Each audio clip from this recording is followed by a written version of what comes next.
Hey everyone, I'm Omer, I'm Trevor. and this is O Ati. Graps. Yes. Welcome everyone to the wackiest and wildest show in all of professional wrestling, OT Graps, presented by Omer Q and Mr. Souton himself. Trevor, we've got so much to cover, but first, gotta ask you how you're doing, my good friend.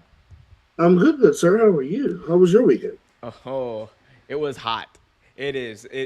For those of you who do not live in the DMV area, as we call it, it is hot as a mother in here. Yeah, it's pretty Yep. balmy, you Mhm. know? For all you people out there who don't believe in global warming, nah, it's real. It's real, dude. Like, it is so humid here. It's ridiculous. I Yep. think it was like 100 almost today with I the had a humidity. I had a friend who was out in San Diego, and they were telling me that it was like 100 degrees or something, but it was nice. It was like because over there it's like they got the dry heat, Right. so it'll hit you, but like it hits you different. Because like if you get like a nice breeze, it doesn't It pick up the definitely, humidity, right? The humidity is not in your face. You just get like it it's a nice little like breeze. definitely hits you different. It's one of those, like, so my, again, family here in New Orleans as well. And New Orleans is the same thing. It's swampland. So it's mighty, mighty humid. But we got off the plane heading to New Orleans, and the first thing was said was like, "Oh, it's so hot. I feel like a damp sock." Yo said I feel like a damn sock. That's crazy. Well, I feel like a damn sock because I'm smelling pretty That's, good with all the professional wrestling that we've been watching lately, Trevor. oh dear. Oh man. Okay, before we get started, right? I do want to ask you a quick question. Right now, Yes. is this the best era for professional wrestling? You've been around for a while. You've seen the latter part of the new generation. You've seen the Attitude Era, like Ruthless Aggression, and all of that. But like from all the time you've been watching wrestling, like have fans been eaten as well as they have been like in recent years? You know, what's funny is so those are pretty good areas of wrestling, right? You had multiple federations or,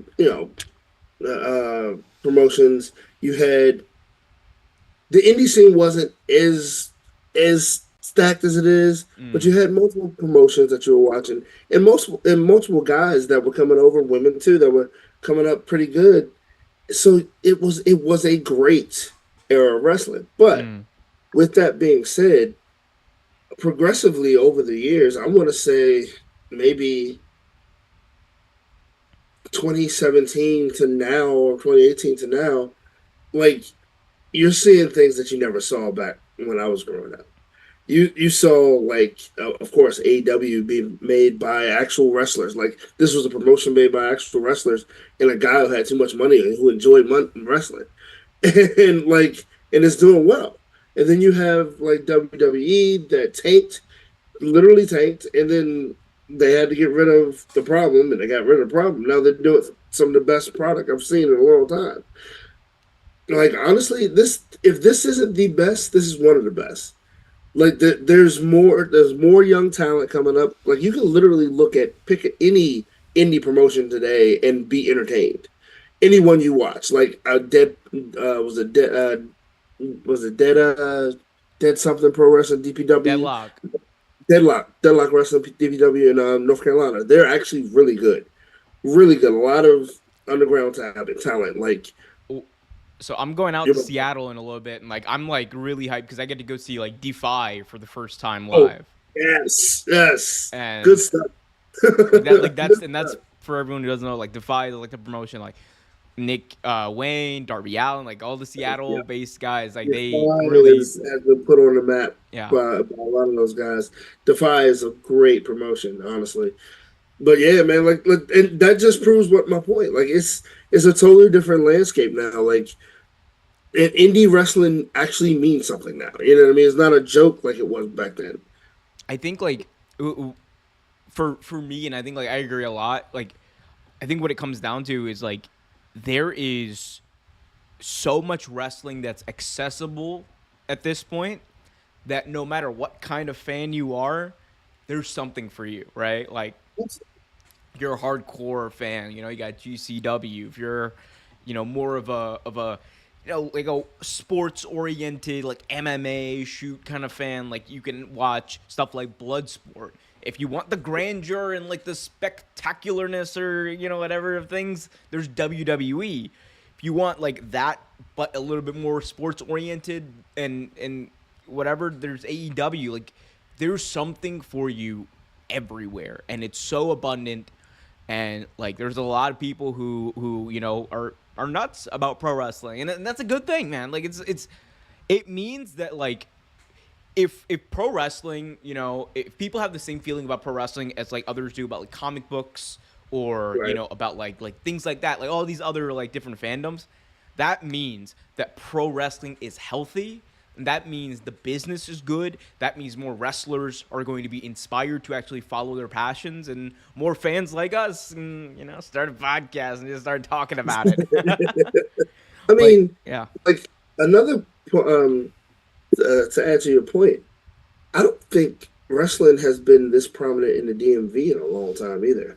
Like you still have Maryland Pro, you have a couple of promotions in actual Washington D.C. and a few in Virginia. Is what, dude? Like wrestling is like bouncing back and forth, and like I believe back in the day, like you ask somebody, anybody's wrestling? No, not really. Like you ask somebody now, they know like 15 different people. Like I right now as we speak, like one of my best friends, he's wrestling, but he's doing extreme death wrestling in between New Jersey, Philadelphia, and all that crap. And then I have my buddy Indino who does wrestling. He was technically a luchador. He's a Dominican wrestler. He does wrestling, Puerto Rican wrestling. I'm sorry, does wrestling. And yeah. Then I got my buddy Jose, who's a wrestler. Like I can name like 8 different people, but like when I was growing up, I couldn't do that. I mean, we did. I mean, look, we all went through our backyard wrestling phase. we It's did happened. dumbass wrestling, but I don't know any actual pro. Yo, if we ever start a wrestling promotion, dumbass wrestling, trademark it, baby. Uh, actually, that's a great name. D A Dub D A Dub. Dog. Daw. This is the daw of a new era. That's so funny. But yeah, I mean, and I think like part of what makes wrestling so great is like it's so bottom heavy now. Like the floor for what is good professional wrestling has been risen like and raised, and what constitutes good wrestling that's also been raised. Like WWE's obviously stepped up their game immensely over just the past 2 years. Like it is night and day as far as the product goes. AEW obviously, like their prominence and it changed the business. Like say whatever you want. Like you don't need to like AEW, but it is a fact that like its mere presence at the level that it's at like changed the business for the better and made WWE a better product. Forget company. Like I'll take the business aspect out of it. It made it a better product. We don't get what we're seeing. Like you can talk about the storyline being dragged out, and we probably will at some point. But like they make sense, and that has not been the forte for WWE over the last couple of years. Yeah, I mean, I will say that the what was it, the New Day and whatever the AOP storyline is dragged. Hey, now It's done. It's been done a long time ago. I mean, you add Odyssey Jones, which is great, but it's still whatever. Like that was been dragged a lot, but no, like in all honesty, the storylines, watching WWE has becoming more and more enjoyable. I actually watched Raw last night, and I don't do that. Trevor does not do that, and then it's I don't do that. But I actually watched some of Raw yesterday, and I'm like, this isn't terrible. I mean, it was a decent Raw. I mean, it actually was a decent Raw. I'm still a little confused with the Wyatt Six, but it not really in a bad way. Just like what's going on here? Right. Just like first off, it's 5. Where's the 6th person? And secondly, like what's the angle? What we doing here? Because like I would love to see them in serious feuds, but I don't think it's gonna make too much sense unless that team has a girl with them. You know what I mean? Yeah. Well, But yeah, yeah. it's a lot. It's a lot. Oh, and this is how you know pro wrestling is getting big. There's an African wrestling promotion. Have you Yo, seen it? no, no, Ugandan ground wrestling is wild, bro. It's crazy, dude. I saw a dude get dropped on his head. That was On the crazy. mud. On mud. It was no ring. It was just mud. Ain't that wild? Oh man. Well, we got a bunch of people in the chat. But before we get to that, Trevor, we need to recap some big developments from over the weekend. Because Trevor, we got called out. Or I should say I got called out because it was my mistake. So I will take the blame for it, but we will take the Hey, credit. we're a team. We're a team. So for those of you who aren't aware, prominent YouTuber Justin Wang called us out for this thumbnail that was made by yours truly. Yeah. The caption is hypocreate. In my defense, Trevor, and I want to publicly apologize to all wrestling fans and you most of all, because oops, would not be the first time that I've had a typo in a thumbnail. Will not be the No, last. it's not the first time. But It, sometimes you catch them now. it was, in my defense, it was 2 a.m. I was like, hey, yo, we're getting these scheduled. Let's cook, I cook, cook. saw it. I was like, that's kind of funny. And we got called out. Okay. Hey, look. Hey, look, man. Justin, I appreciate you, man.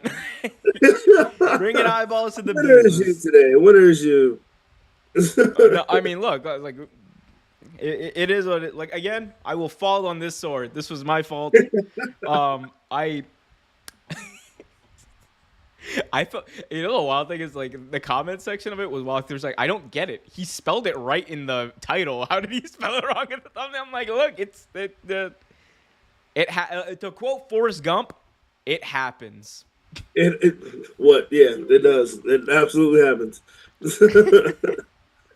But that was a nice little heartburn that I had because I texted you right when I saw it. I was like, hey yo, my bad. I saw it. I was like, yo, like hilarious. But shout out to Justin. We just hit 337 subs on the OT Graps channel, just based off of clips from this show. So Hey, getting up there, man. it shows they don't like us. They just like our clips. They like us. They hate like us. They hate like us. Anyway, but appreciate y'all. I see you in the chat. Hypocrite. Yeah, I deserve it. Oh man, Right. fun stuff though. Fun stuff. Appreciate the nice jab, Justin. Well, that happened. Another thing that happened though, Trevor, was SummerSlam. Definitely did. Before we talk about specifically Roman's return, I want to talk about SummerSlam as a whole. A lot of people are saying that this is, WWE's best pay-per-view. There are a lot of people also who are like, this wasn't for them. It's a very polarizing event. We'll get into it in a little bit, but I want to get your thoughts. What were your takeaways from SummerSlam? What did you think of the show as a whole, and where does it rank in WWE shows so far this year? I think it's one of the best shows from WWE this year, honestly. Um, and that's saying a lot, especially how good SummerSlam, WrestleMania was. Uh, I think it's right up there with WrestleMania. It might be a little above WrestleMania for me. Like this 1 and 2, it doesn't really matter what order you put them in. Honestly, it was one of those things. Before we talked about it, before the show came on, we said two of the matches that we thought were going to be kind of slow were Nia Jax and Rhea Ripley and Liv Morgan. And honestly, the Rhea Ripley Liv Morgan match was better than I thought it was going to be. Even with the story not there, but they honestly saved it with what happened. They saved it with what happened. Honestly, that was chef kiss. That was a great touch. Nia Jax and Bailey was kind of boring, but the twist at the end was very interesting. So, with that being said, I can't hear you, Daddy. I fix your mic. There you go. With that being said, it was a good show to almost top to bottom. Like, I mean, yeah, they had the little slow moments, but almost every match was worthwhile. To me, the worst match on the card, and a lot of people will probably disagree with this, it was only because the way it was structured, but it was structured that way for a reason, was Braun Breaker and Sami Zayn to me. That was, and that doesn't make it a bad match. That was just the worst match on the card. Yeah, that match was booty on Yeah. some New Day stuff. Yeah. I mean, I'll just come out and say it. I enjoyed this, and this is like my personal take. I thought personally I enjoyed this significantly more than any show that WWE's put on this entire year. Yep. I enjoyed it way more than WrestleMania as a fan. Yep. And I think like as like someone who analyzes wrestling too, I would put this right up there with WrestleMania. I think Exactly. this show. Look, there were a lot of problems too. Like we were gonna talk about the ads because Trevor, I usually I know better than to message you during a WWE show because look, we don't gotta lie about it. You usually wait till the next day to watch it so you can fast forward through the boring parts. It'd be like that. I do that Exactly. too with Raw and Exactly. SmackDown. I'm like, I don't watch that stuff live. Um, Yep. but like that's why I was surprised when you texted me. I was like, oh damn, Trevor's actually watching live. He must be so mad about these ads. Oh my god. Dude, they were horrible, dude. Oh my god. So like, not if it's a real like big show, I watch day of. But Mm. a lot of shows I do try to catch it next day because I'm doing something, whatever. But this one I was watching live, and like I said, I text you like, pretty much giving the props on the show, and that was actually doing during one of the thousands of ads. Like, it was to a point where they literally were about to introduce a match, and they said, "And this is how it goes." And then you think you're going to see a video promo? No, it's a freaking ad for like some movie that you'll never watch. Dude, There was a lot of that. it was terrible. It was it was horrendous. Like uh, someone did the math on this. On that show, there was nearly an hour and a half of time not spent wrestling, and this was not a show that had like promos on it. No, And that's not even counting the 3 hour long pre-show where there was no wrestling. no, it was just clips of wrestling. It is it is insane. I do. There is like a business side though, I think, or I mean, there's obviously a business side to it, like the ads or revenue that WWE gets. On top of that, and I think like this is definitely something that AEW probably should and will think about. It's like the time between matches, like giving fans time between matches at the live show. I see the business, return on investment from it because that's time they can go spend money on merch. That's time they can go spend money, on concessions and all that kind of stuff, right? So there is a bit of a business side to it, but it is crazy. I see it, Trevor. No need to pay it any attention, bro. No, dude, I'm just looking at Yeah, everything. I know. Like, But look at it. yeah, Sir. crazy stuff. Anyway, but yeah, no, look. Other than the ads and literally WWE just becoming one big ad with, dude, the lime green ad on the Damian Priest Gunther match. I was like, yo, Yo, yeah, the it was one ad in particular. I'm trying to remember which one it was that I was watching with, and everyone I was watching with was like, "Yo, look at this one ad." I was like, "What is this?" It was a lot. It was a lot. It was too Yeah. many abs to count, and about products that I'll never buy or care about. Dude wipes. What do you mean? You ain't gonna buy no dude wipes? I mean, I'm a delicate flower. Of course I buy do Cody it. Rhodes, American with vodka. Hey, I might buy a lot of Slim Jims now because of this. Snap into it. Oh man. Other than the snapping into a Slim Jim though, I thought the card was great. To me, it had my favorite match from WWE this year. In my opinion, the best WWE match of the year: Gunther versus Damian Priest. We'll talk about that in a little bit, but insane show. Oh yeah, absolute show. Great matches. My match of that show will probably be different than yours. Oh, I can't wait to hear this. Well, guys, But let us know what your yeah, match of the show was in the chat, in the comments. Hit that like button, subscribe, hit that notification bell.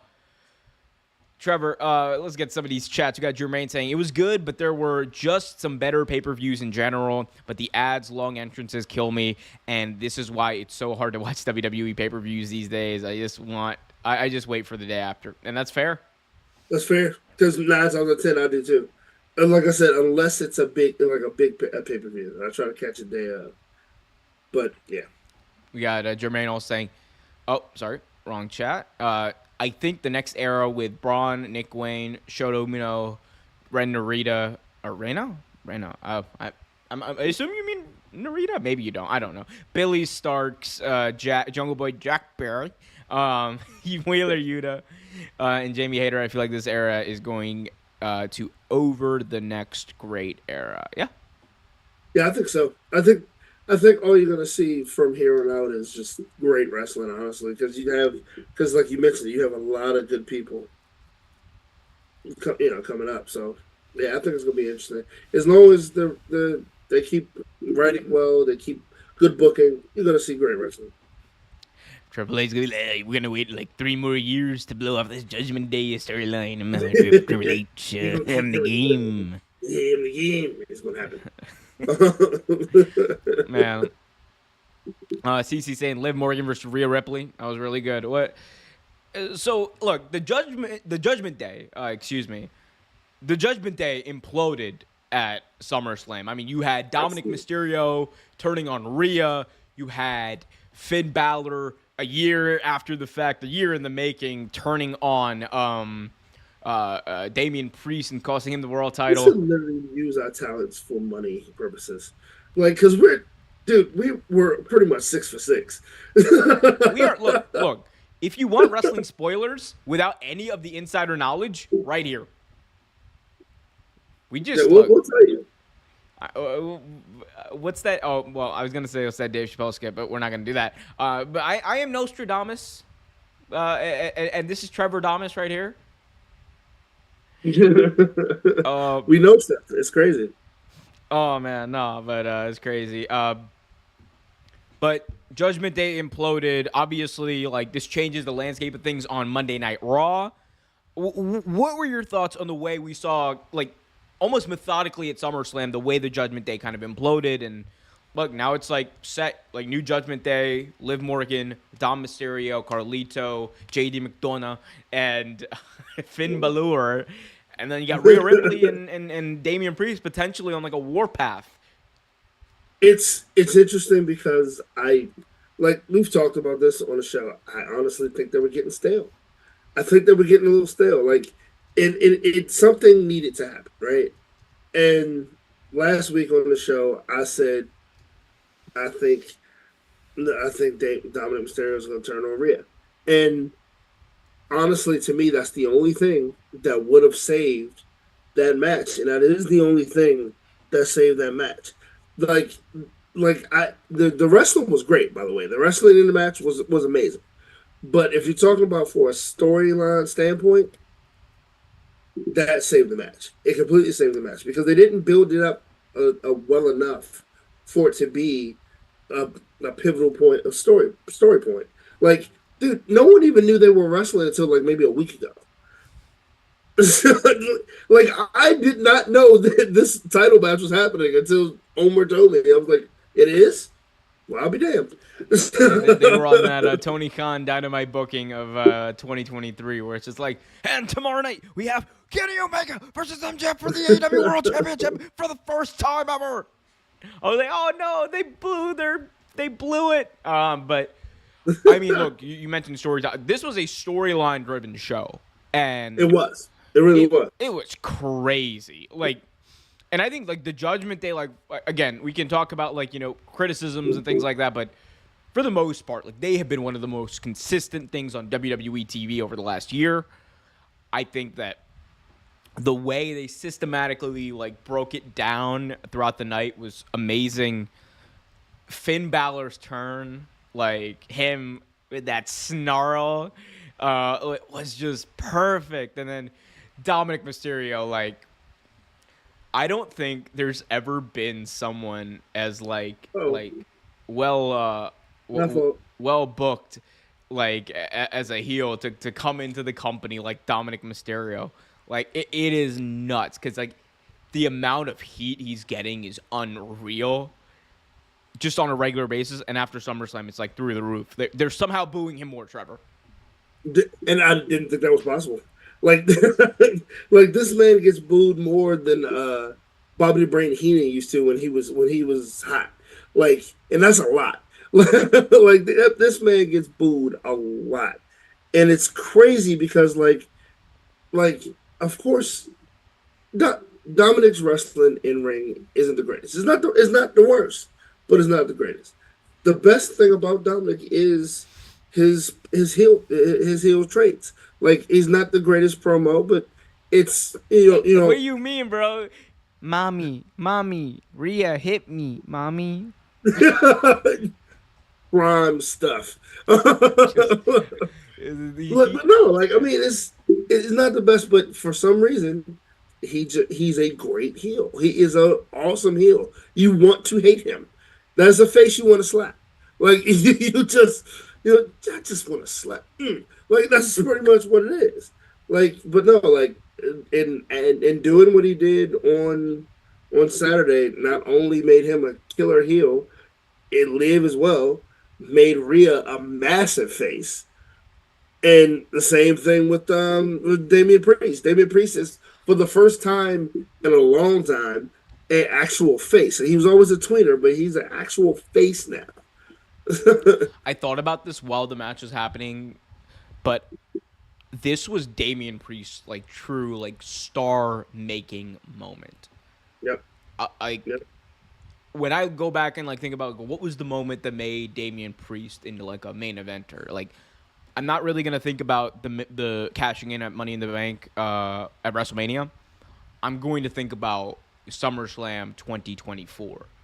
This match against Gunther was like, on top of being a fantastic wrestling match, it positioned Damian Priest like a champion, and he was the focus. And that has been the big criticism of Damian Priest throughout his title runs. Like he's almost playing like second, third fiddle to like other things that are happening. Right. But he was the focus here, and it proved the hypothesis. It proved everyone's hopes right. Like that he is that star. Oh, I totally agree. I completely agree. Like Damian Priest to me proved that this. I mean, you haven't seen it yet, but proved that he might not need a belt to be as big. It be that big. Like he is that. This was star power moment. It was, and it did two things. It made Gunther. This might be Gunther's legacy point too. Even though, like I always said, Gunther was great, and having the Intercontinental Championship was just the first step. This is going to put him over the moon. Like Gunther, great for Gunther and great for Damian Priest too. Because, like you said, you're about to see this is Damian Priest's come out year, and he is going to light it up. He definitely is.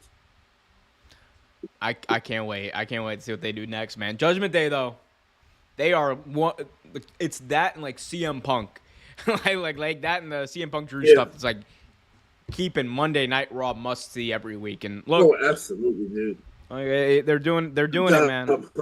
Good job. Please do me a favor. Look, guys, like WWE, if you're listening, Ain't nobody trying to watch Authors of Pain though. Like, my boy Akka, my Punjabi brother, I love you, but like, ain't nobody trying It's to see hard. this, bro. It's really hard to watch them. Ain't nobody trying to see this. We'll Really see. hard to watch. Shout out to them though. Shout out to them. Hopefully WWE positions them as like entertaining soon. Let us know in the comments, the chat, all that kind of stuff. What y'all think though? Hit that like button and subscribe as well. As Kerwin Abreu in the chat just absolutely blasphemed you, Trevor. Brother, why you look like Top Dollar? That's crazy. You are not the first person to say this. Hey, yo. I've heard this many, many times.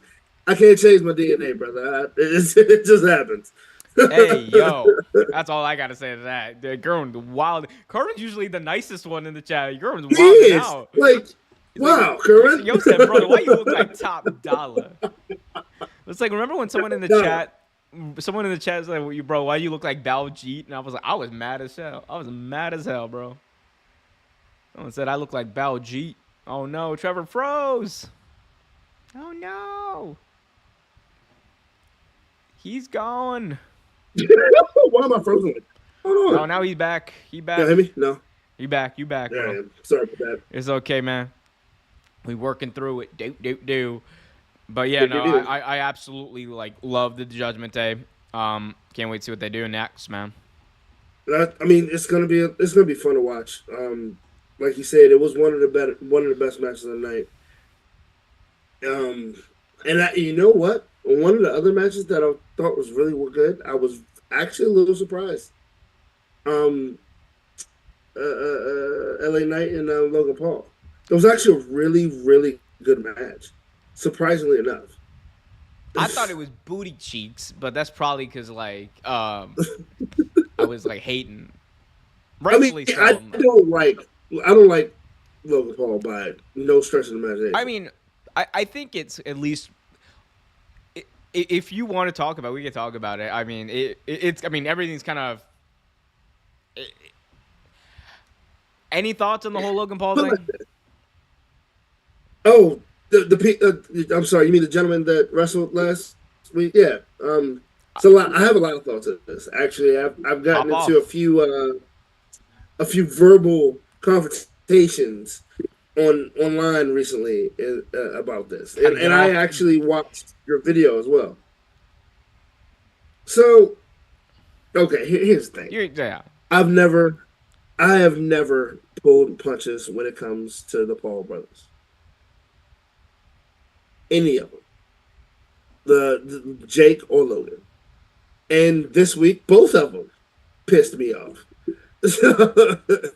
So we all know the Olympics is going on, and we all know what's going on with the controversies and things like that. So this young lady, remind me of her name. It was hard for me to pronounce it. Imani Khalif. Imani Khalif. Has trained to box most of her life. Is a great boxer. Has lost. She's not undefeated. Trevor, I'll add one more. Grew up in a very conservative household grew up in a very conservative household and Trevor was not allowed to box by her father, so she had to hide it from her father. That's how she this was not like a very inclusive type of vibe, and she wasn't allowed to do that. She had to hide that. Right. Because if I'm not mistaken, is it in this? You know a little more about it than I do because I also did my homework too. But in this community, transgenderism is not allowed. It's against the law. Am I correct? I mean, yes, that is true. She comes from Algeria, where out in Algeria it is not legal to be trans, and that's its own issue. But the real issue here, as you kind of alluded to, was not the legality or whatever of being trans. Right. It's you know what it was, Trevor? It's the energy that people came with, because it's because these people These Yeah, mofos. no. I feel everything you want to say and won't say because I said everything you said. They were waiting. The No, thing they were is, waiting for like and they got it so wrong, and they couldn't even backtrack. Logan Paul no, couldn't even backtrack. no, he didn't. He didn't even say anything about it. He literally said his comment was pretty much that the woman from Italy, correct, needed a fair shot, a fair opponent because it's not fair for women to be hit by men, alluding to the fact that this woman, Apparently being a shitty boxer he, isn't fair enough. Like, apparently this woman it looks so she has. I'm not. They haven't alluded to exactly which one it is. I think it's Sawyer syndrome. I think that's what it is, which is of course XY chromosomes. That's what she has, but it's kind of like a hormone deficiency. well, we don't. It's not confirmed that she has like the specific disorder. Oh, Like, I want to be clear, it's not oh, confirmed. it was never confirmed. Okay, There was just sorry, I didn't know what it was never happened. So confirmed. the issue Yeah, stems from one I boxing thought it was commission. actually confirmed. That's what she had. So as of right now, it is not confirmed.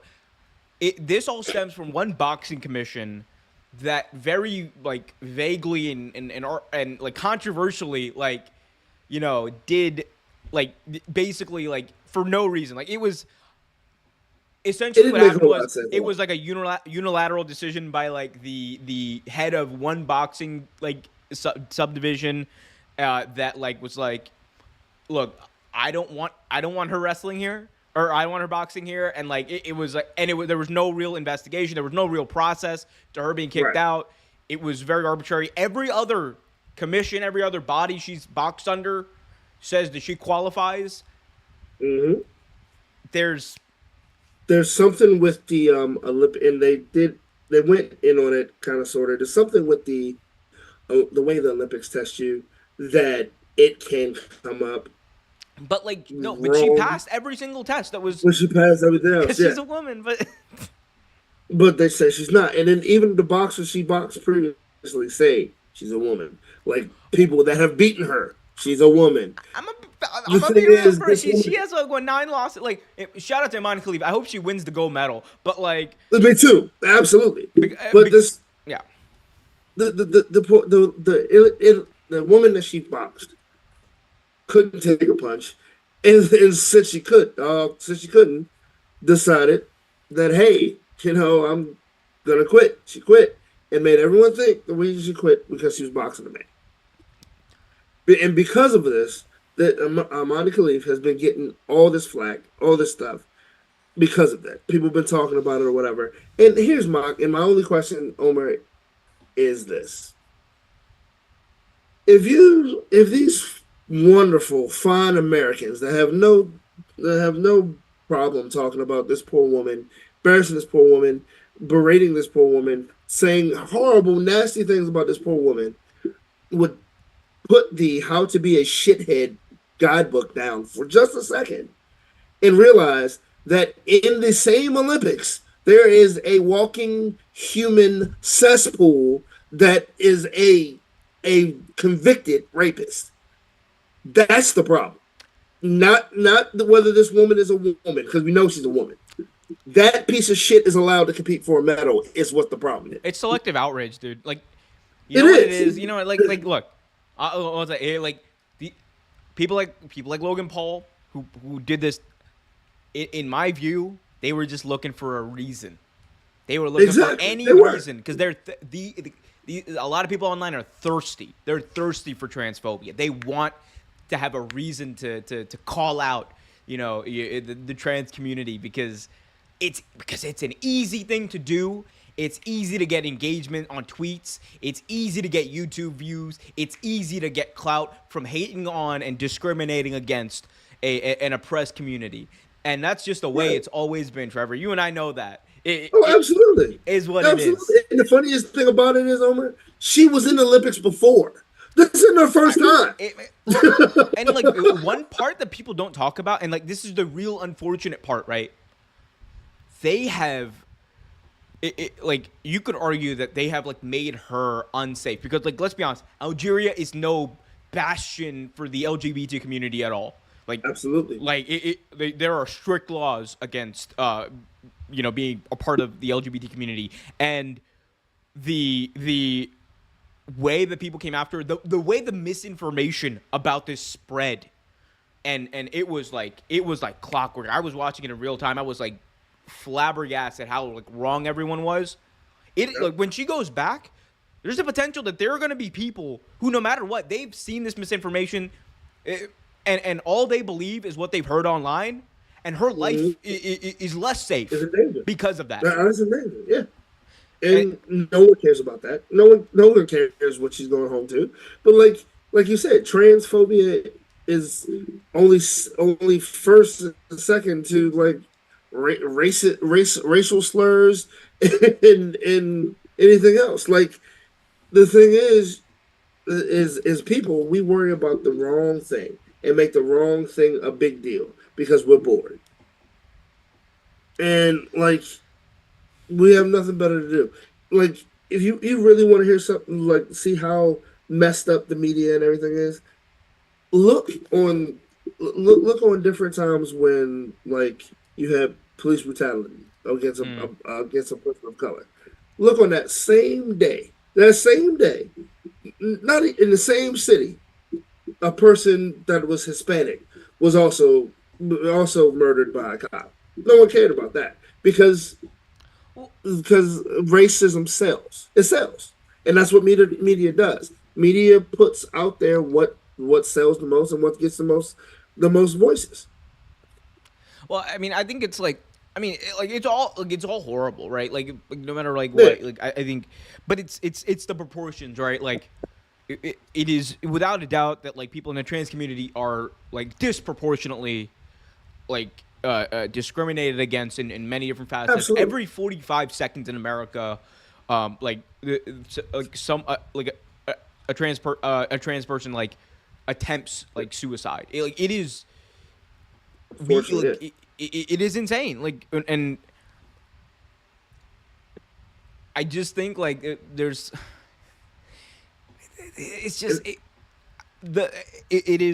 stems from hatred. Like it is what it is. It stems from hatred. It really does. It stems from hatred. But that's why people like Nyla Rose should be commended. Sonny Kiss should be commended. Sonny Kiss isn't trans, but she is a member of the LGBT community. Well, yeah. Many people like died.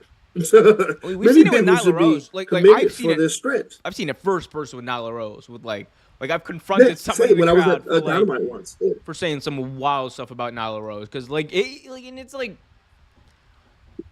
it's one thing like don't get me wrong, it's a shitty thing to have those views. Like it's one thing to have those views.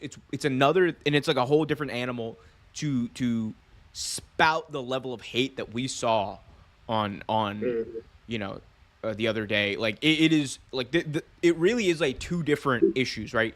It's the number one, personally, like the way they came after Imani Khalif, and then there's also like the way that they used her as a vessel for outright transphobia.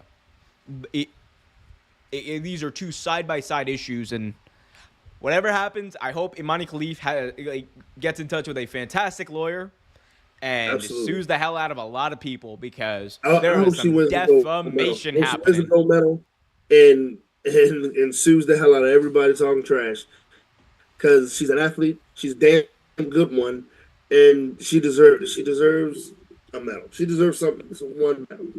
Something. Shout out to Imani Khalif for sure. Shout out to Imani Khalif, guys. Yeah. Oh man, we got. Oh, sorry about that.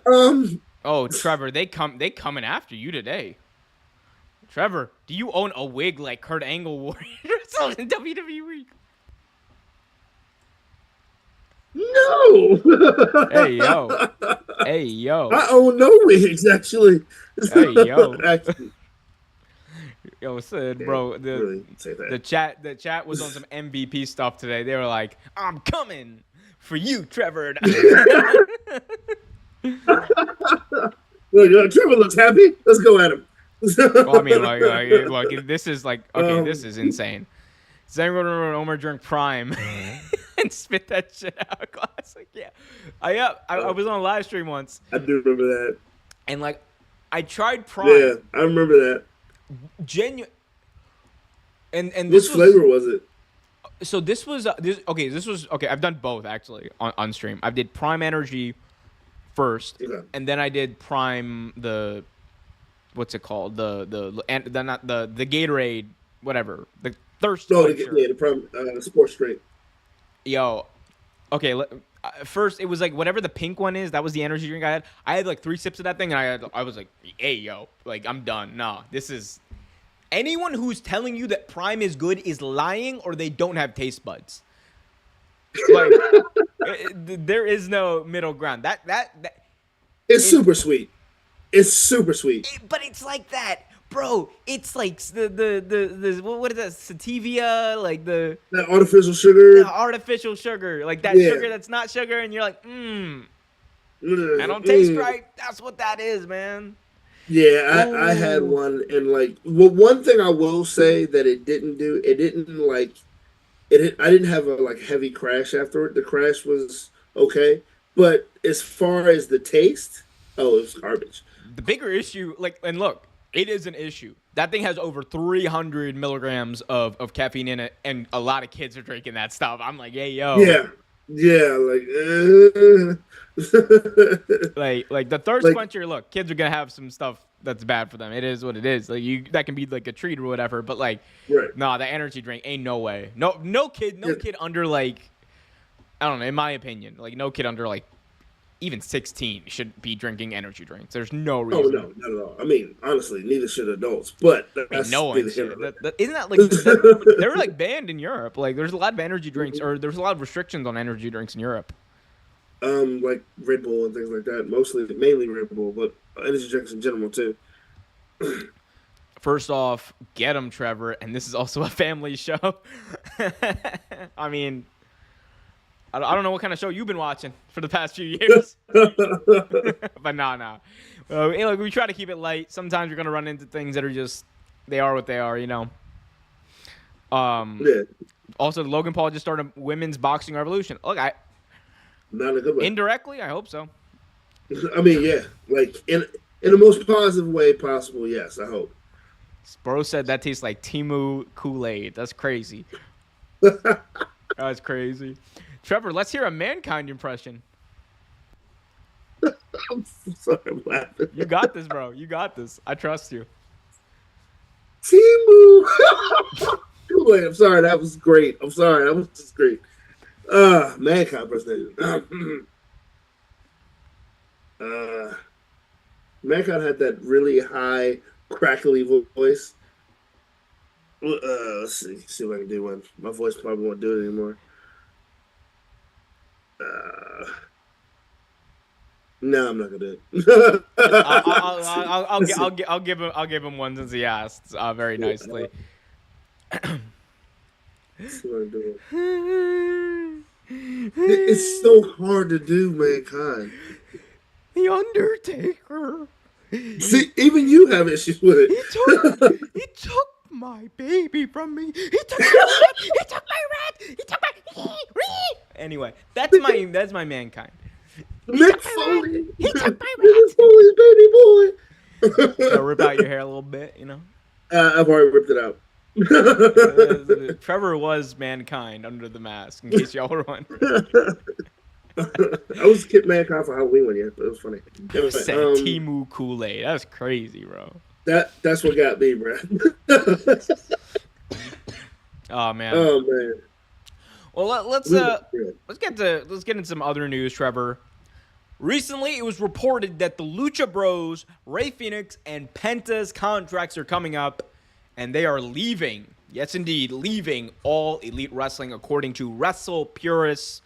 They've reported that there are multiple sources that have said that they believe that they are going to leave AEW, and that the speculation is that they are going to WWE when their contracts expire later this year. Report also noted that originally they were planned for a trios matchup for Wembley, and that has since changed. So Trevor, your initial reaction to this news and like what does this mean for both the Lucha Bros but also AEW? AEW is definitely taking a hit, man. Definitely taking a hit. I mean, they were technically AEW originals, weren't they? Yeah, like I mean, Lucha Bros. You've said it many times before. Ray Phoenix is probably one of the best athletes around, and like in any federation, in any weight class. Honestly, he's one of the best athletes I've seen. And Penta is just Penta. Penta has a presence that I've never seen in any other wrestler. Like, and plus, he also can wrestle too. Both these guys are great in ring talent. It's AEW is definitely gonna take a hit. Now them going to WWE. The problem there lies WWE isn't big on tag teams. I mean, they've been getting better recently. You've seen them get better with their tag team division, but they're not huge on tag team.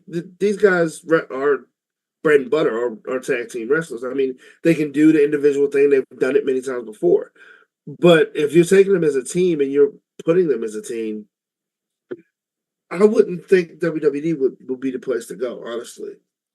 I mean, it's going to be fun to watch when they do what they do, but I just wouldn't envision them in WWE right now. It's there's competition there, but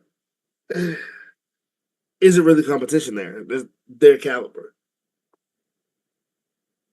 I mean, I think like I mean, it's a big loss for AEW. Let's not lie. It is they are losing two of their biggest stars. They are losing two of their biggest stars, and like in the way like people think about this, like in like the Latino demographic, that is a big Absolutely. demo for any company, right? From a business standpoint, strictly, but like also from like a popularity standpoint.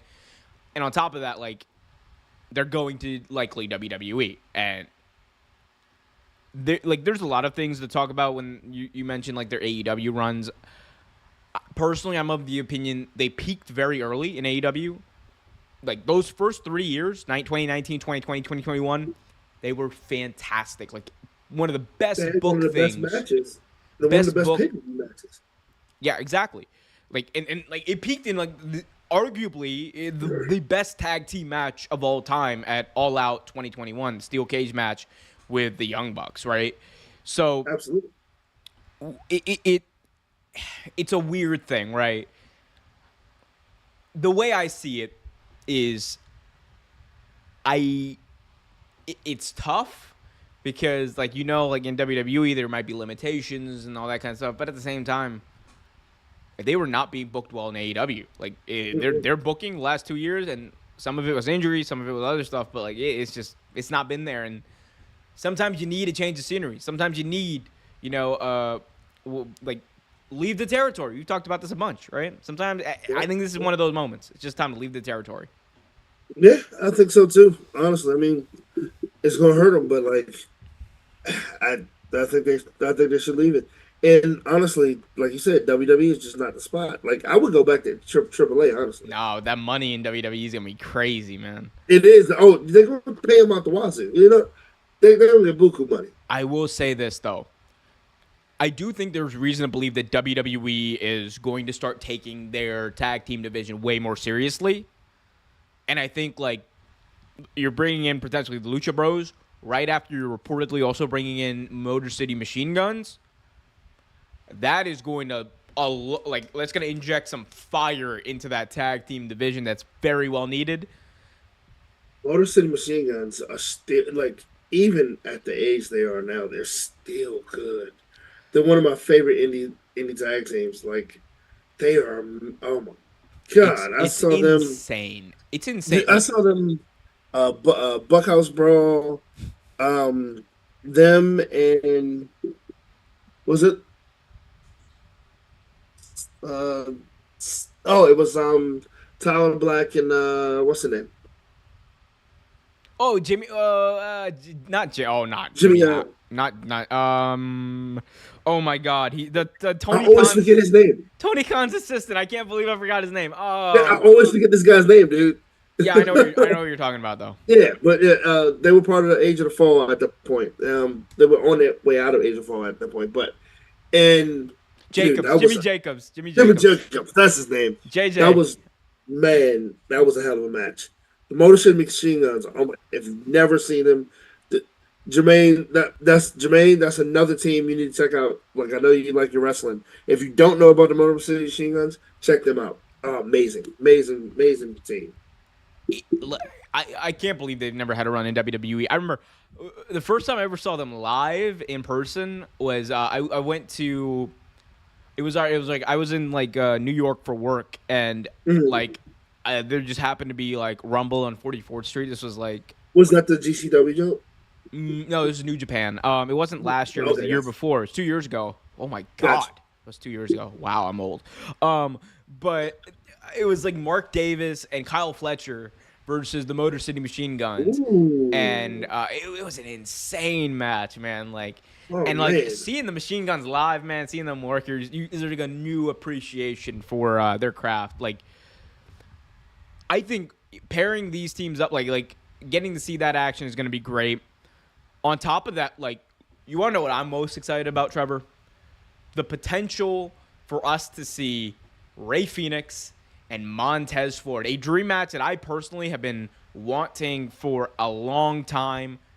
That has the potential of actually happening. What Montez Ford and Ray Phoenix. Oh, yeah. oh my Triple H, if god. you're listening to me. All right, look, Tony Khan has obviously Oh my stopped listening to god. me, but like Trips, Paul. Montez Ford is another one that does not get the credit he deserves. He is a hell of an athlete. Dude, we were very very high on him recently in the past years. But dude, he is amazing. Dude, him and Ray Phoenix, oh my god.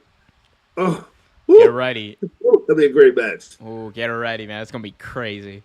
DIY and Motor City Machine Guns. Oh my god. Oh my god, it's gonna be nuts. Man, I can't wait, man.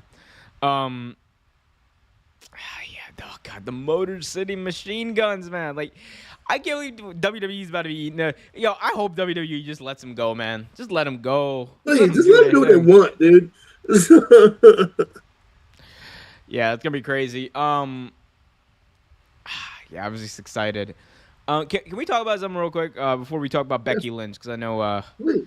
we're going, but I want to ask you a question, Trevor. Is Cody Rhodes? How do I ask this? Is Cody Rhodes as the WWE champion a failure? Open-ended question. Answer it however you may, because I got thoughts. I have thoughts too, but what I will say, I'll preface what I'm saying by saying this: Roman Reigns coming back may have saved his career. Explain. So he had a great match against AJ Styles. The second match against AJ Styles was good. It was good. Have they been treating Cody with the title well? No. The booking has been abysmal. Like Logan Paul match wasn't terrible, but it didn't need to happen. Logan Paul never deserved that shot. He does not earn that shot. Well, he won the U.S. title. Like that doesn't mean a damn thing. Like Austin Theory had the title. Like that's all I'm saying. A town down. Like, but like saying that his title run was a complete failure, I don't think it's completely fair. It's not turning out well. No, but what I mean when I say Roman Reigns coming back may have saved his career, there he was in a feud with someone he shouldn't have been in a feud with in a title match with someone Say his who name. should Say have his gotten name. the title. Say his name. Acknowledge him. Oh, in Sokoa.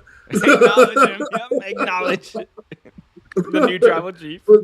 with Solo Sokoa, that blew up in WWE's faces like I thought it would, and unfortunately, it seems like Jacob Fatu got hurt in the process of it. I hope not, but it seems like it happened.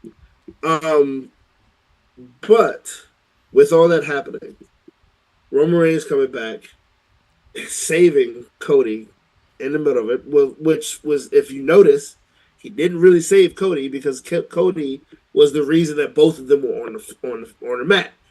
Cody did a move, and both of them on the mat, so they're both out. Roman came down for two reasons. One, to get that huge pop. Well, three reasons. To get that huge pop, to punch Solo in the face and also spear him, but also set up a new storyline that he gave, if you paid attention, he gave Cody acknowledgement. He acknowledged that Cody was there, that Cody did beat him, but he also let Cody know this ain't over. So Oh, you have a story brewing, and Cody's career, championship career, might have been saved. Just start it up. look, I I'm not gonna say you're wrong because like I think Roman's return was like perfect in my view, and we can talk about that in a little bit. But going back to Cody, I mean, the one thing that I said I would do is I would wait until SummerSlam to really pass First Judgment to see where this Right, reign is. If I had to grade this, I would give this like a D. right, right. And it is not because of anything Cody has done. This is Nope, not a that's Cody Rhodes thing. personal thing. I am a big fan of Cody Rhodes. I loved the stuff that he used to do on, the indies in New Japan. Like, New Japan Cody, BTE Cody is like one of the greatest, most entertaining things ever in Dude, professional wrestling. absolutely, absolutely. And he's like one of the most he's great at putting that doing that sympathetic promo. The issue with this reign has been booking, because at no point have we really felt like Cody's in danger, right? It has just been. It feels like we're going through the motions. There's no character development. There's no. You know what it is, Trevor? Everything that I was saying like last year about Cody kind of is the same. It Yeah, just feels like there's no development. What we're seeing is essentially filler. And look, right. if this is just Cody existing within the context, it is what it is. But like, I think we all expected like this is WWE. You're supposed to be telling storylines. You're telling the bloodline stuff, which is great, and I love the bloodline stuff. Cody doesn't really fit into that when it gets into war games, when it gets into all that Nope, kind of stuff. nope. What's he doing? He's the WWE champion. Why are people not like lining up to, give him a reason to give them a shot, right? Like it's like I just the motivation isn't there. I don't know what Cody Rhodes is. I don't know what's different between Cody now and Cody then, like, other than he has the belt, which look, he accomplished his mission. But at that point, like, okay, what's keeping me watching? Because he's not wrestling every week. He's cutting Nope, like the it's same not. dry promo every week. Like in the contest of what exists, I have accomplished the dream that was set before me by my father, and I Right. have accomplished the who is he sounds like. Remember Rock Lee from Naruto? Cody be giving me Rock Lee vibe. I was gonna Yes, say Guy he Sensei. reminded me of Like, of Speed Racer, but yeah, same thing. It's the same speech pattern. But no, anyway, like it's one of those things where you're like, and you hit it on the head. Like he hasn't really changed. Like he's still Cody Rhodes. And again, to piggyback off what you said, I love Cody Rhodes. Cody Rhodes is a great, and I don't care about the people that disagree with me. Cody Rhodes is a great wrestler. He's a great promo. If you saw him, like the Omer mentioned, ROH, New Japan, like even NXT, like you saw him I mean, not in some sort of Impact Wrestling, like any of those things that you saw, he was awesome. Like Cody has said some of the most disrespectful things I have ever seen. my mind, Trevor, immediately goes to Brandy is about to have a match in TNA, And Cody like comes out, interrupts her match, and says, "Whoa, whoa, whoa, whoa, whoa! Having a Rhodes on this card is going to devalue our name." He takes out $50 from his wallet, gives it to the other wrestler, and goes, "Here you go, honey. This is about 3 times of what they were gonna pay you." Like the one where he told the woman she couldn't kiss his ring because Hey, yo. like, dude, like Cody was disrespectful, but he was also having fun. Can't say he's not having fun here. I can't say that because I don't know that. I think Cody's having a blast. Right. I can't say that. That's not even part of what I was going to say. That's not even speculation because I think he might be. But at the same token, Cody Rhodes isn't allowed to be Cody Rhodes here, and that's not completely Cody. This version of Cody is allowed to be, but he's not completely him. You're getting at exactly like what the key question is. I think the question is like, what is Cody Rhodes as a character? Who is Cody Rhodes as a character? Is he a clean? Because honestly, it looks like a clean super babyface.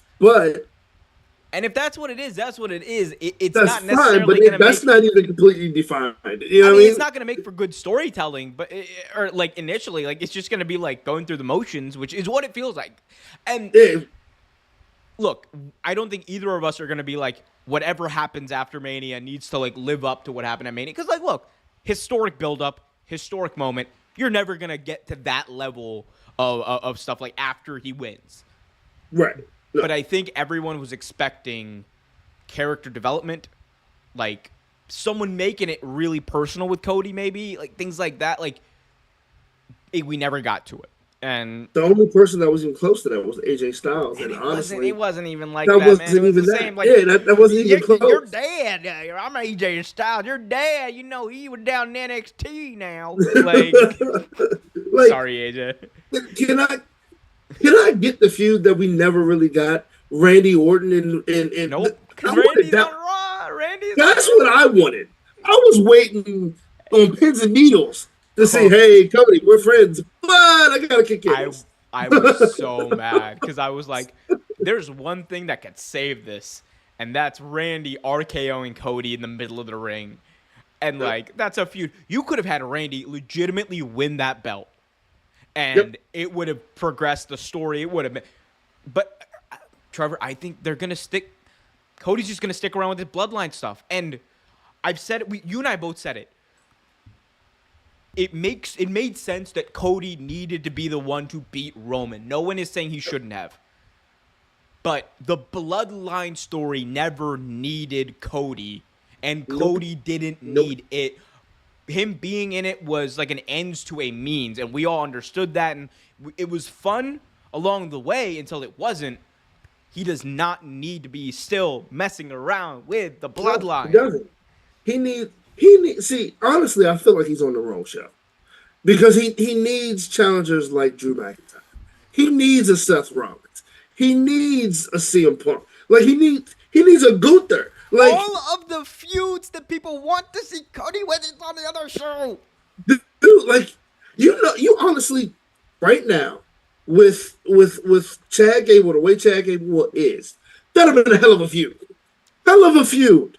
But they never would have done it. But still, same thing with Sami Zayn. Good feud.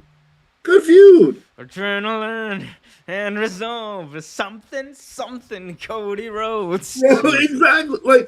Like don't get me wrong. There are guys on SmackDown. There are decent guys on SmackDown. You're not putting them in a feud with LA Knight. You're not putting them in a feud with damn. I'm trying to remember. No, don't say damn, because you're right. That's the SmackDown roster, basically. Because I was thinking about it. Like me and my brother were shooting the breeze talking about this, and I was just like, and he was like, "Who's next?" I was like, Apollo Crews." Roster's thin, bro. Yeah, it's no one on half that roster. Carmelo Hayes. You know what the real issue is? Carmelo Hayes. No, I mean you could have told the story with Carmelo Hayes too. Like, yeah. It sucks. Look, it sucks. Fix it, Triple H, please. We got Jermaine saying, the American Nightmare lost his identity when he lost to Roman. Omer, I'm surprised you of all people are surprised when he's been doing what he's been doing since he lost to Roman, just playing it safe. It's the booking. It's the booking. It's definitely the booking. Yeah. And no, but you're not wrong, Jermaine. That was very good, a very hot take, and I agree with it. But like, but let's just be real. Did he ever really have an identity? You know what the wild thing is? Even if we're counting AEW, Cody's only been really booked well for like a cumulative like amount of time of like maybe like 7 or 8 months. Yeah, like I mean, he had that great match with Brody Lee. He had Sammy Guevara. He had a killer match against Sonny Kiss. That last year, Cody though in AEW was not good. Outside of that, like 2 weeks, his last 2 weeks in AEW were lit. Oh yeah, the whole thing leading up to that was just he trash. cut that promo. It was in DC. That was in DC. Remember, he cut that promo on Punk. It was the same promo that he was like I don't know what happens after next week, but the American dream lives on in my heart. And my mama Cody Rhodes, like you know, like. I'm sorry. But no, like it was like. Yeah, he wasn't there, man. His booking after that was just like, Cody's coming out, he's saying something. Let him talk. We got Ryan in chat. Should Goldust return to WWE soon, win the tag team titles? I think that will happen. Yeah, I think it's coming back. I think he's going to come back. And it should happen. That'd be a cool moment. Although, it would be really cool if he doesn't come back as Goldust and he comes back as, like, Dustin. Yeah, I think it's better come back as Dustin. Yeah, please. Please do. We got hi bro, where is Jimmy and Jey Uso? Jimmy Uso is gonna return to TV soon. Expect him to be back soon. I think he hurt. Or he was just he was hurt. He was legitimately hurt after WrestleMania. I thought he was. What's going on with Jay? Jay's just chilling right now. Right? He's dude. How is one of the? I say that say this all the time, but I got the answer to your question. We're old. Yeah, that's what it is. We're old, man. That's what it is. I'll claim it today. We old, bro. We got no Riz. That's how it be, Slim. Yeet. That's how it be. Oh man. Trevor, let's talk about it. Roman Reigns made his long-awaited return to WWE recently at SummerSlam. Big question is, what is next for Roman, and is it Bloodline Civil War? I think he has a few things to get off his chest. I think one of them is Bloodline Civil War. I don't think you put Roman into the title pictures just yet. Not just yet. You let him do what he's doing with the Bloodline Civil War, because you know with Roman, he's not going to be on TV all the time anyway. So let him do what he is doing with the Civil War and whatever happens with that. Then build up to that title shot with Cody or whoever has the belt at that point, and either give it to him or let him bow gracefully. I think they're gonna give it to him again. That's just me, but no. Like I think the best case scenario, him and Solo, or Bloodline Civil War. Like but I think they might take a back, depending on how hurt Jacob is. I think that might put a damper on things. I ain't gonna lie, bro. Look, if I was to book this, don't give me a pay-per-view match with Solo with Roman. It's gonna happen. Yeah, of course. But Triple H, look at me. Look, I got you, King. The King of Kings. I got you. Here's what you do. You give us a Bad Blood. Let's say Jacob, knock on wood, is healthy and this will work like some people are claiming it is. You give me Jacob and Roman at Bad Blood. Because that's the match everyone wants to see. That's the match we want to see. All right. And then here's what you do. All right. If you want to have the one-on-one match, you can give us the one-on-one. Give us the one-on-one match. Do it on the premiere episode of SmackDown on USA. Pop your little rating. Have Roman wrestle. It worked. Look. Business, baby. Business. Think Money, about the business. you know. And then you really want to have Roman go through the ringer? Make him face the entire bloodline elimination handicap match at whatever the next pay-per-view is in between Bad Blood and Survivor Series, or if there is one. I don't know if there's not one. Don't force it. But you do that, and then War Games. Give me Sami Zayn, Jimmy, Jay, Roman versus Solo versus Jacob Fatu, Tama Tonga, and Tongaloa. And at the end, Trevor, as the bloodline, the original bloodline, is about to win, if you smell, Exactly. as The Rock is cooking the final boss, baby. Yes. The final He boss said he's coming comes back out. soon. Bro, I'm telling you, hey, man. Look, tell me when I'm telling lies. Okay? Tell me what that wouldn't be. I mean, dude, we have booked many wrestling events at this point. So If I had it, and if I had got the no money, money Trevor, for it. Which is we just would dumb. be the best bookers in all of wrestling. Dude, like If Tony, look, Tony, give me a small loan of $1 billion. I got you, King. I'll make you another that's it. successful company. I'll book every A small I'll loan. book that women's division like it should be booked. Oh man, it's crazy, man. But look, Roman's return is obviously big. Like the other thing we need to talk about with that is like, bro, the energy that Roman came out with was insane. Dude, crazy, man. Like they tore the roof down. I thought they tore the roof down with LA Knight, and they did, but they tore it completely down with Roman Reigns. Those are the two biggest pops of the night, honestly. I think like it's crazy, Trevor, to think like that moment at SummerSlam is like a historic moment, like when you really think about it, because it's like it's the culmination of like 10 years, the past 10 years of Roman's career, like from 2014 till now as a singles act, right? We've been waiting for him to get over as a face, a genuine baby face. And it finally happened. And it like it was like it genuinely, like people can say what they want. Like the reason why people were booing Roman is not because they hated Roman or whatever. They hated what Roman represented because it was boring white meat babyface that the company's shoving down your throat because they want to. It wasn't because you like weren't invested in the character.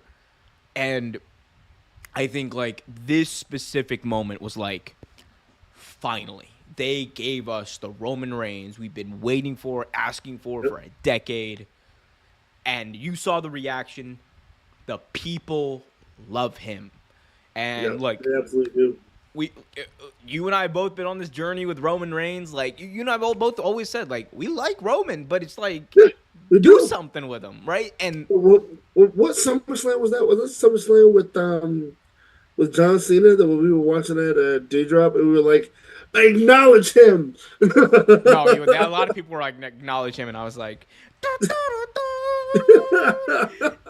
but like seriously, even then but that was like when he was still like turning a wheel in the character. Absolutely, yeah. But like before that, like I mean, if you just look at like the halfway point, like 5 years ago, it was the worst moment of his career when Baron Corbin and Dolph Ziggler are throwing dog food on him on SmackDown. Oh yeah. Like, horrible. I mean, and think about where we got in this. We could have had this. Like 7-8 years ago, but we could have. They could have did it. But they never changed course. He's always had it. Roman Reigns has always been a great talent, always. But no one's ever pushed him. No one's ever utilized his gifts. Now he's never been the greatest on the mic, but he's good on the mic, and it works. It works for him. Like to me, that was his weakest side, but no one ever pushed him to get more out of him. It don't matter though. He's got that aura when he walks into a room. It's like, bro, he's like Super Saiyan. Exactly. He's glow. He's KO Ken times 10. He's the now, I mean, before he walked in the ring, people were like, it's Roman Reigns, boo, Durner. They only gave a damn when he was back with the Shield. It's crazy though. It's crazy. I mean, man, it's just It was cool. Like I was happy both as like a fan watching the product, but also as like Right. a yeah, like a fan of like Joe Anuai, like the guy, like the man, right? I was like, man, that's really cool to see, because like even He's him, been through so much, man. like he knows he's got it like that, like he knows, right? He cried But when he even went to the back. I feel like there's definitely like a part of him that when he came out to that specific ovation, he like he was like, yes, like That's gotta be an interesting feeling though. When you walk, when you're that big of a name in anything you do, sport, any sport, whatever. Like you're that big of a name, and people actually like cheer for you to come back. Like when Edge came back, like you saw his face, he did not believe that. He was like, "Wow!" Like I mean, it's one of those things. Like, like I can't imagine how he felt, but I will say his face. He has a hell of a poker face because he hit his emotions pretty well. yeah, I mean, no, he was like and it like it also added to that aura that he had because you were like, oh, Yeah. he's so cool, like Yep. man, shout out to He gets Roman in though, that man. ring. Ooh, That ah! was the loudest ooh of all time too. Oh yeah, hell yeah. He had to be extra loud, yeah. Hey man, he made Cody look like an afterthought though. Kind of did. He definitely kind of did. But I did like the fact that both of them like looked at each other like, yeah, I know you. You know me. That match is gonna happen. That rubber match is gonna happen at some point. It is. It is definitely what happened. For sure. You got hi, bro. You ever do you ever think the Shield or do you ever think a Shield reunion and Dean Ambrose will return before he retires? So currently, Mox's contract runs until 2027. I'm not gonna say no because anything can Yeah. happen in wrestling. Nah. I mean, But especially now since Vince is gone, which was Vince was the issue at first anyway. I think again, it's hard. It is hard as of right now because that's all we can judge it by, right? I don't see a world where Tony Khan lets him go because No. I think he is going to offer.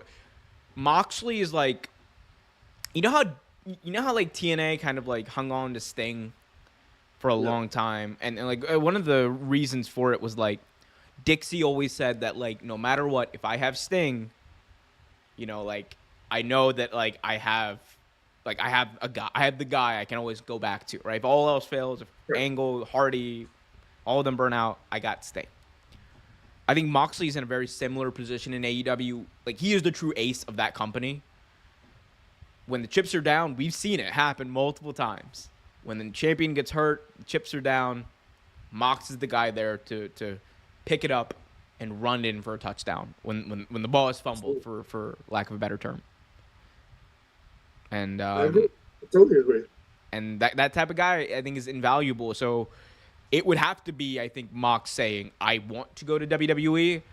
At the same time, I don't see him being Dean Ambrose ever again. I think he would come in if he ever did as John Moxley, and I think WWE would let him, honestly. Yeah, I think so too. I think so too. I think Moxley coming back would be, dude, talk about Shout out pops. shout out to all the people. Shout out to all the people at WrestleMania when the Shield music hit. They're like, "Oh, it's John Moxley!" Like, turn it, or it's Dean Ambrose. Do. Oh man! All right, we got one more segment in us, right? Do we? Yeah, I think so. Yeah. All right, we gotta talk about Becky Lynch. Becky. Jermaine says Mox and Dean are two different characters. IDK if today's WWE fits him what he wants to do. Look, I think it fits him way more than it ever has, but we'll see. Let's talk about it though, Trevor.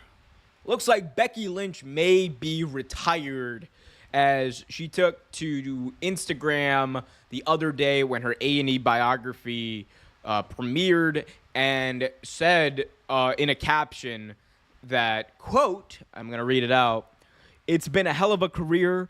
Being the man for all of you was an honor. Being the mom for her is a privilege. Thanks for watching my bio on A&E." And then she obviously shared a photo of herself and her child. seems like we have entered like a new phase for forget Becky Lynch, but like Rebecca Quinn, the person, and I think like it's just one of those things. Like I would not expect to see her on TV anytime soon. But Nope. what do you have to say to this? Like a lot of people are saying that she is retired, but like a lot of people are saying she's at least stepping away. What's your reaction to Um, this? she might actually be stepping away, but if she retired, like, what's the big deal? What else could she do? What she's done she's pretty much done everything. The only thing she hasn't done, well, and she did it in her earlier careers, is win like titles and other promotions. But like, what has she done? She helped change the landscape of women's wrestling in WWE completely. Like she was part of the new wave of women's wrestlers that helped set the tone in women's wrestling now, and not just in WWE in general. Like she's a pioneer. She what she headlined WrestleMania and won, was one of the first time that's ever happened and won. Like come on, like I mean, like if she spent time with her daughter, I mean, yeah, I understand why. I mean, it would. I mean, it would be a blow to the heart because who doesn't love Becky? But she deserves it. She deserves time with her daughter. She deserves time off. She deserves it and live the life that she's made for us. So. I think we're gonna look back in like 20 years, and there's going to be like a new appreciation for Becky. Like she's weirdly got like a lot of haters right now. She And it's does, like and it's not weird even because because she's done anything. People are just like, oh, she don't got it, but like it's just a lot of disingenuous BS in my view. And I think part of it is like people just want to be contrarians in the moment. Like yeah, of that course, is it's true. But I think 20 years from now, people are gonna look back at Becky Lynch, and the one word that's gonna describe her is outside of like the man, but like outside of that is like game changer. She changed the freaking game when it comes to yeah, women's wrestling, and like she was not the only one. Like let's not like obviously credit deserved to countless different women through over the years. But without her, we don't get that first ever WrestleMania main event headlined by women. And that was back when WrestleMania was one night. So there's one yep, main event spot. We don't get that without Becky Lynch being who she was in that moment. She was able to kickstart, or not even like kickstart the revolution, but like ignite the revolution and bring it to a whole different level. And I think we eventually do get to like women main eventing mania for sure. I don't absolutely, think we get to it without Becky being the man in 2018, 2019. That character changed the trajectory of wrestling, period. It made her into an undeniable face of this generation. Forget gender. And the persona, the confidence, everything that we got, like, is historic. Like, I think she's going to be remembered as one of the most pivotal figures of wrestling figures of her generation, and that is, and I say that with like the most respect and everything. Like she is, people are gonna look back at her and be like, she might be on like my Mount Rushmore. Like that's the level of star that she was and is and obviously will be. yep, I agree.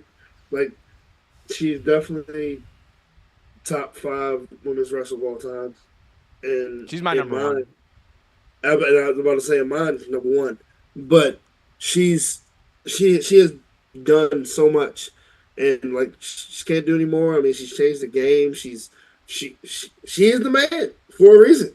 Like that, I will always remember her accidentally breaking her nose and covered in blood and sitting there. You know what was so cool about that moment too? It was like up until that point, Ronda Rousey was like, this was like back when Ronda, like in her rookie year, when she was like, oh, the image she had was like Right. unbeatable, world beater, like monster, baddest woman on the planet. Becky Lynch, without hesitation, stood up to her and like like wrecked her, like put her in the armbar, like had her in a vulnerable position. That did not happen up until that point. You combine that with like the confidence and like that moment, how cool that was, like to watch live, like blood streaming down her nose and going like, so crazy. Let's freaking go! It is, and so I feel good. like we were cheated because we never really got to see them 1-on-1. I mean, that's a Vince McMahon's done a lot of bad booking. Ooh. That was one of the worst. That was one of the worst. It was like, and don't get me wrong, I am not saying that Charlotte did not deserve a main event of Mania. I think she like totally deserved it. The match should have been Becky versus Ronda, though. That's the match everyone wants, and like unfortunately, we're never gonna get that. It seems. No, I mean Ronda's gone, and Becky's probably not coming back. So I mean, it's unfair, but like you said, I think everybody in that match deserved their own moment. That should have been Ronda and Becky's moment. Charlotte would have got hers right after that. We all know that. But, it was just one of those things and that started the Becky 2 belts.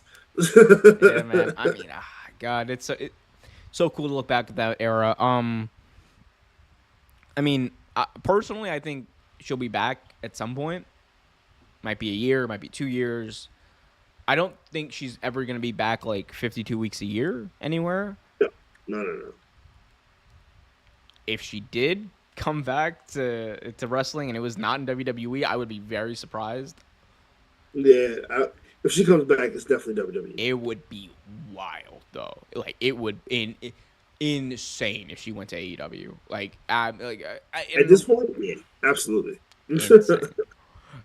No one would be the happiest person in the world would be Tony Khan.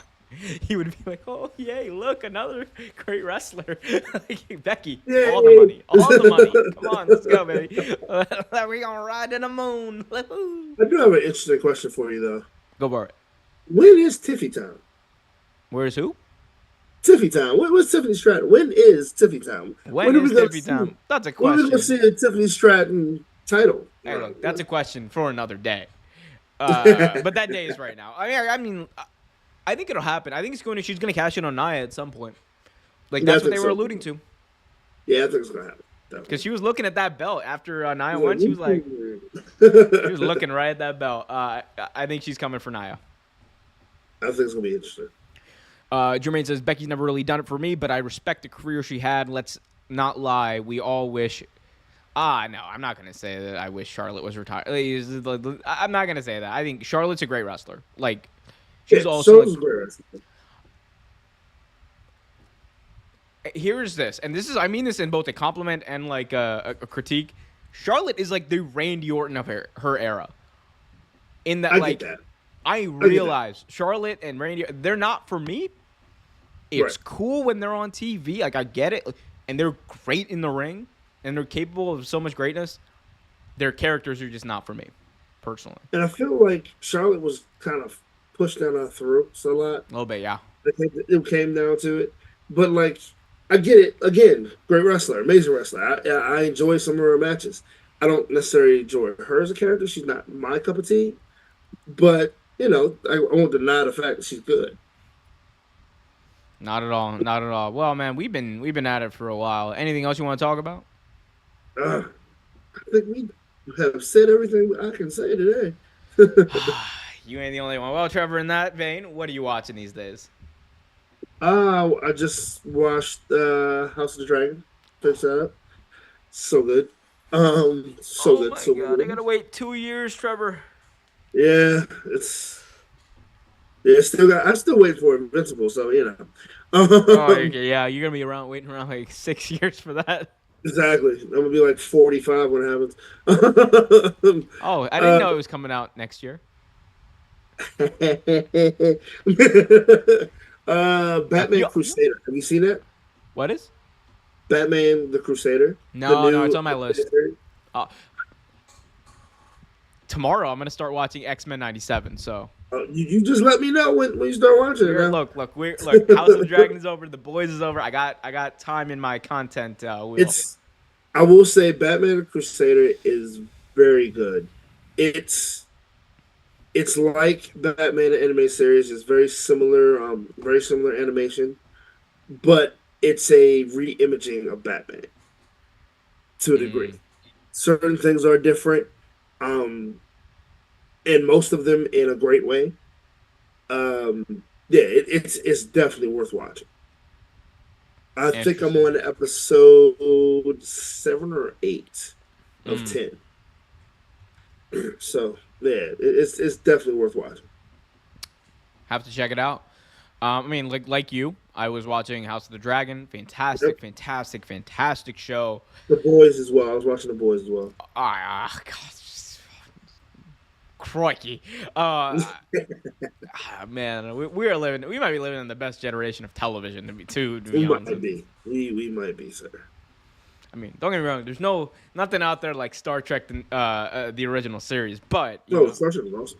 But I like Generations too, but I I'm like an original series truther. Like I only believe in. I believe like Next Generation isn't canon. Like, that's I'm how. watching both. That's Yeah. like it's a fun little side quest. It ain't real though. It's gonna piss off so many people. Oh Um, yeah, exactly. yeah, man. But a lot of good television out there. Yeah, I think that's it. Guys, appreciate y'all tuning in. Guys, remember, if you haven't already done so, hit that like button. Go over to youtube.com/OT Graps. Go search OT Graps in the little YouTube search bar. Subscribe for clips, more takes, all that fun stuff. Also, be sure, if you haven't already done so, to go over on Twitter, the Big X. Follow Trevor at TREVERTAINMENT. That is TREVERTAINMENT. If you haven't already done so, please remember to have a wonderful day. And I was about to say your catchphrase, but be happy, be healthy, and as always, keep it real.